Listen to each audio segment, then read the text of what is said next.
ಪಾಕಿಸ್ತಾನದ ಟರ್ಕಿ ಅಜರ್ಬೈಜಾನ್ಗೆ ಭಾರತ ಹೇಳ್ತಾ ಇದೆ ಎರಡು ದೇಶಗಳ ಜೊತೆ ಆ ವ್ಯವಸ್ಥೆ ಇದೆಲ್ಲ ಬಂದ್ ಮಾಡೋಣ ಡ್ಯಾಶ್ ಅಂತೆಲ್ಲ ಏನೋ ವ್ಯಾಪಾರ ಗಿಪಾರ ಎಲ್ಲ ಜನನೂ ಅದನ್ನೇ ಹೇಳ್ತಿದ್ದಾರೆ.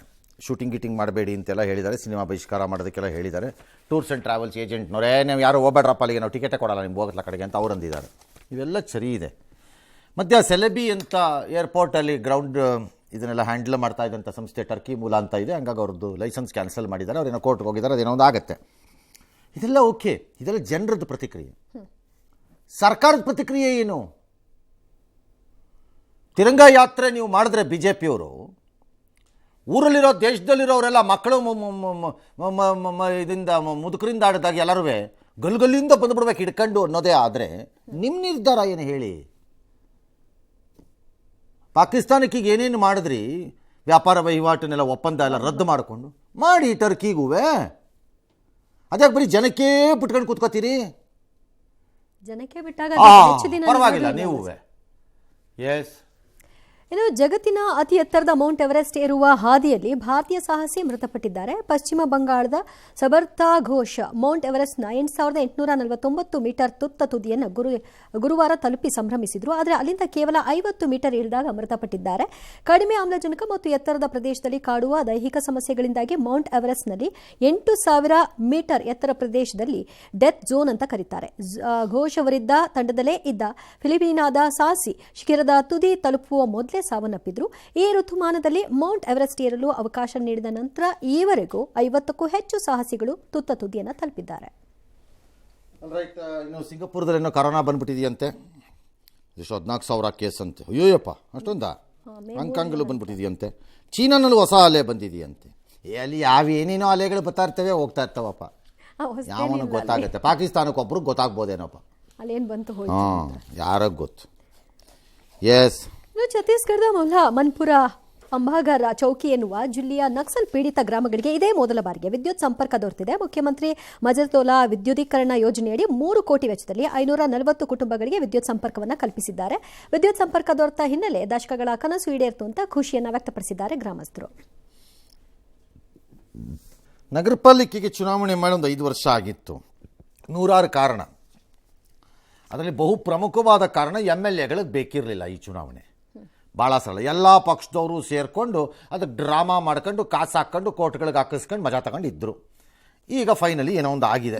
ಈಗ ಗ್ರೇಟರ್ ಬೆಂಗಳೂರು ಮಾಡಿಬಿಟ್ಟಿದ್ದಾರೆ. ಈಗ ಗ್ರೇಟೆಸ್ಟ್ ಎಲೆಕ್ಷನ್ ನಡೀಬೇಕು, ಏನೋ 3-4 ದಿನದಲ್ಲಿ ಮಾಡ್ತಾರಂತೆ. ಮಾಡ್ರಿ, ಯಾರು ಬೇಡ ಅಂದವರು. ಡೆಮೋಕ್ರಸಿ ಅಂದರೆ ಅದೇ ಅಲ್ವೇ, ಆಯ್ಕೆ ಮಾಡ್ತಾ ಇರಬೇಕು, ಅವ್ರುಗಳ ಒಳಗೆ ಬರ್ತಾ ಇರಬೇಕು, ತಿಂದು ತೇಗ್ತಾ ಇರಬೇಕು, ನಗರನ ಹಾಳು ಮಾಡ್ತಾ ಇರಬೇಕು, ಖಾಲಿ ಮಾಡ್ಕೊಂಡು ಹೋಗ್ತಾ ಇರಬೇಕು, ಜನ ಬರ್ತಾ ಇರಬೇಕು, ಓಟ್ ಹಾಕ್ತಾ ಇರಬೇಕು. ಗ್ರೇಟ್ ಗ್ರೇಟ್ ಗ್ರೇಟ್ ಅಂತ ಓಟ್ ಹಾಕೋದಷ್ಟೇ ಗ್ರೇಟ್ ಅಷ್ಟೇ. BJP ಹಿರಿಯ ಶಾಸಕರಾಗಿರೋ ಸುರೇಶ್ ಕುಮಾರ್ ಅವರು ಯಾರು ಊಹೆ ಮಾಡ್ಕೊಂಡು ಅದೆಷ್ಟೋ 10 ಲಕ್ಷದಲ್ಲಿ ಒಬ್ರಿಗೆ ಬರುತ್ತಂಥದ್ದು. ಚಿಕನ್ ಗುನ್ಯಾ ಅಲ್ಲ, ಅದು ಆ ಥರದ ಡಿಸೀಸು.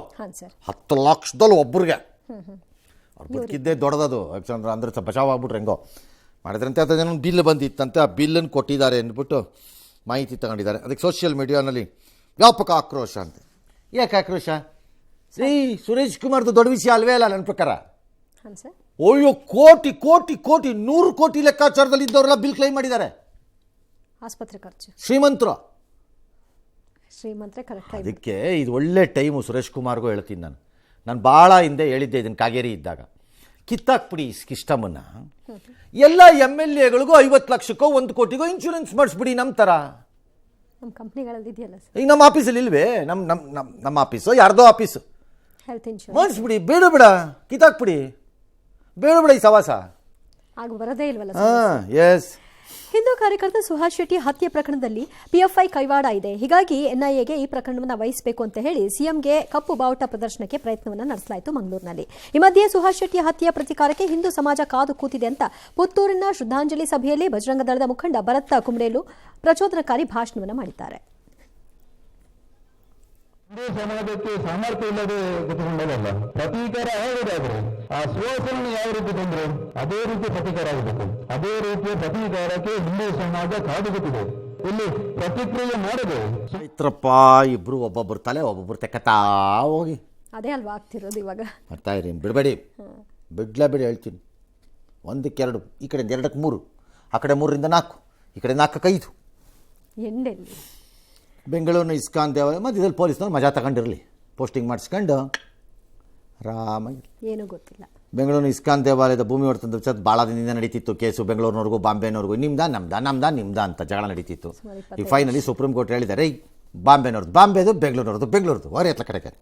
ಹಾಗಾಗಿ 26 ವರ್ಷ ಆದಮೇಲೆ ನಾವೆಲ್ಲ ಗೆದ್ವಿ ಅಂದ್ಬಿಟ್ಟು ಅವರೆಲ್ಲ ಫುಲ್ ಖುಷಿಯಾಗಿ ಕೊಟ್ಟ. ಇವತ್ತು ಕೃಷ್ಣ ಕಣ್ಣು ತೆರೆದ ಇವ್ರ ಮೇಲೆ ಅಲ್ವಾ?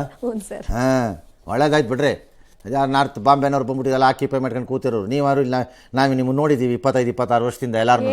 ಆ ಕಡೆ ಚೆನ್ನಾಗಿ ನಡೆಸ್ಕೊಂಡು ಹೋಗ್ರಿ, ಚೆನ್ನಾಗಿ ನಡೆಸ್ತಾರೆ. ಅಕ್ಷಯ ಪಾತ್ರನೇ ಒಂದು ಸಾಕು ನೀವು ಮಾಡಿರೋದು, ಒಳ್ಳೆ ಸೇವೆ ಅದು ಮಾಡಿರಿ. ಗುಡ್, ಒಳ್ಳೇದಾಗಿ. ಎಸ್,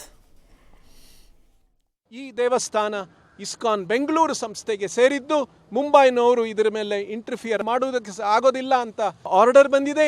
ಇದರಿಂದ ನಾವೆಲ್ಲ ಭಕ್ತರು ನೋಡಿ ಇಲ್ಲಿ ಪ್ರಭುಪಾದರನ್ನ ಆಚಾರ್ಯರನ್ನಾಗಿ ಸ್ವೀಕರಿಸುವುದಕ್ಕೆ ಎಷ್ಟು ಆನಂದಿತರಾಗಿದ್ದಾರೆ. ಇದು ನಮಗೆ ಆನಂದ ಕೊಡುವಂತಹ ವಿಷಯ. ಒಳ್ಳೆದಾಯ್ತು. ಇನ್ನು ಹಳದಿ ಮಾರ್ಗಕ್ಕೆ 3ನೇ ರೈಲು ಸಿದ್ಧಗೊಂಡಿದ್ದು ಇದೇ ಜೂನ್ನಲ್ಲಿ ಸಂಚಾರ ಪ್ರಾರಂಭಿಸುವ ಸಾಧ್ಯತೆ ಇದೆ. ನಮ್ಮ ಮೆಟ್ರೋ ಹಳದಿ ಮಾರ್ಗಕ್ಕೆ ಪಶ್ಚಿಮ ಬಂಗಾಳದಿಂದ ರೈಲು ಬೋಗಿಗಳು ಹೆಬ್ಬಗೋಡಿಯ ಡಿಪೋ ತಲುಪಿವೆ. ಬೋಗಿನೂ ಟೈಮಿಗೆ ತರಲ್ಲ, ರೈಲ್ವೆ ಲೈನೂ ಟೈಮ್ಗೆ ಹಾಕಲ್ಲ, ಕಾಸ್ಟೂ ಜಾಸ್ತಿ ಮಾಡಿಬಿಡೋದು. 5,000 7,000 ಕೋಟಿ ಮಾಡಿಬಿಡೋದು. ಜನರದ್ದು ಟಿಕೆಟ್ ರೇಟೂ ಜಾಸ್ತಿ ಮಾಡಿಬಿಡೋದು.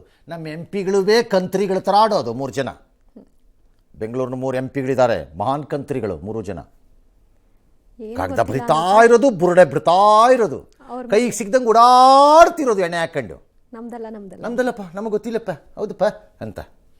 ಕೊತ್ನೂರು ಮಂಜೂರು ಬರಲಿ, ಅಪ್ಪ ಬೆಳಗ್ಗೆ ಬರ್ತಾರೆ ಹಿಂಗೆ, ಏನು ಗುಂಡಿ ಎಲ್ಲ ಬಿಚ್ಕೊಂಡ್ಬಂದ್ಬಿಡ್ತಾರೆ ಬೇಕಾರೆ. ಇಬ್ಬರು ಲೇಡೀಸ್ ಹಂಗಾಗೋದು ಮಾತಾಡೋಲ್ಲ.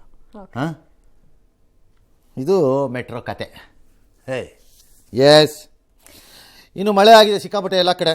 ಅಲ್ಲೆಲ್ಲ ಒಂದು ಗ್ರಾಮ ಪಂಚಾಯತಿಗೆ ಬೈಲೊಂಗಲದಲ್ಲಿ ನೀರು ನುಗ್ಗಿಬಿಟ್ಟಿದೆ. ದಾಖಲೆ ಎಲ್ಲ ನೀರು ಪಾಲಾಗಿದೆ. ಒಳ್ಳೇದಾಯ್ತು. ಯಾರ್ಯಾರು ಆಸ್ತಿ ಯಾರ್ಯಾರು ಬರ್ಕೋಬೇಕು ಅವ್ರು ಬರ್ಕೊಳ್ರಿ ಅತ್ಲ ಕಡೆಗೆ. ದಾಖಲೆ ಹೋಯ್ತಲ್ಲ, ಹೋದ್ರೋಯ್ತು, ಏನೀಗ ಹೋದ್ರೋಯ್ತು, ಬರ್ಕೊಳ್ರಿ, ಇಷ್ಟ ಬಂದಂಗೆ ಬರ್ಕೊಳ್ಳಿ. ಆಮೇಲೆ ಉತ್ತರ ಕನ್ನಡದಲ್ಲಿ ಸಿಕ್ಕಾಪಟ್ಟೆ ಮಳೆ ಆಗಿದೆ. ಕಾರವಾರ, ಅಂಕೋಲ ಅಲ್ಲೆಲ್ಲ. ಬೆಂಗಳೂರಿನಲ್ಲಿ ಮರ ಎಲ್ಲ ಬಿದ್ದೋಗಿದೆ. ಒಬ್ಬರು ವ್ಯಕ್ತಿ ಪಾಪ ಸಿಗಾಕೊಂಡಿದ್ದಾರೆ. ಎಲ್ಲ ರಕ್ಷಣೆ ಮಾಡಿದ್ದಾರೆ ಪಾಪ, ಅಲ್ಲ ಬಚಾವಾದ್ರು ಅವರು. ಹಾಂ, ಪಾಪ ಹೋಲಿ ಬಿಡಿ, ಬದುಕಿದ್ರಲ್ವಾ. ಹಾಂ, ಹೋಲಿ ಬಿಡ್ರಿ, ಅಷ್ಟೇ ಇಂಪಾರ್ಟೆಂಟ್ ಅದೇ.